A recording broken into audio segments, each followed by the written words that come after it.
folks, it's Jim from the Movie Rewind, here to review the film Bernie, now on DVD, directed by Richard Linklater. In small-town Carthage, located in Texas, local assistant funeral director Bernie, played by Jack Black, a beloved member of the community, becomes the only friend of the wealthy, recently widowed Marjorie Nugent, played by Shirley Maclaine. Unlike Bernie, the cold Marjorie is loathed and could go missing for a few months without any of the townsfolk really caring to know where she is. That's exactly what happens when Bernie shoots the 81-year-old lady 4 times in the back, using her money to support local businesses and neighbors after her possessiveness and mental put-downs got the better of him. After an emotional confession, citizens of Carthage shockingly rallied behind him, hoping the authorities would take it easy on their choir-singing and welcoming friend.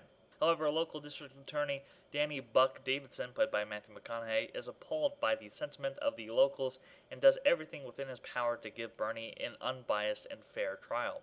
Directed by Linklater, who is behind such films as Dazed and Confused, Before Sunset, Suburbia, Tape, and A Scanner Darkly, Bernie is a dark comedy that for the most part moves along breezingly.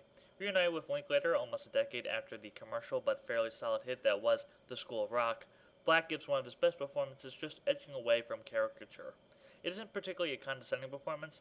Actually, the whole film seems to have a love for its small-town locals in interviews played by real residents, some trained actors, and some not. It adds a level of authenticity, but unfortunately some of these interviews stall the narrative of the film and detract too much from the bigger stars.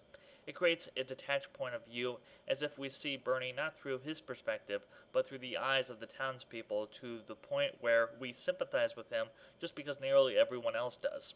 It does leave Bernie as a mystery a bit, but perhaps Bernie wasn't necessarily a complex man, but a simple, kind one who simply snapped momentarily, showing how fragile life can be. Maclaine is batshit crazy, while McConaughey threatens to steal the show as the Texas charmed district attorney, whose methods are unconventional. As often as you hope Davidson will obtain justice, at times you hope for Bernie to get away scot-free. That's the interesting thing about the film. It doesn't demonize Bernie in the slightest. Based on the true events, Bernie has to be seen to be believed. That's it from the Movie Rewind. Have a good day, folks. Until next time.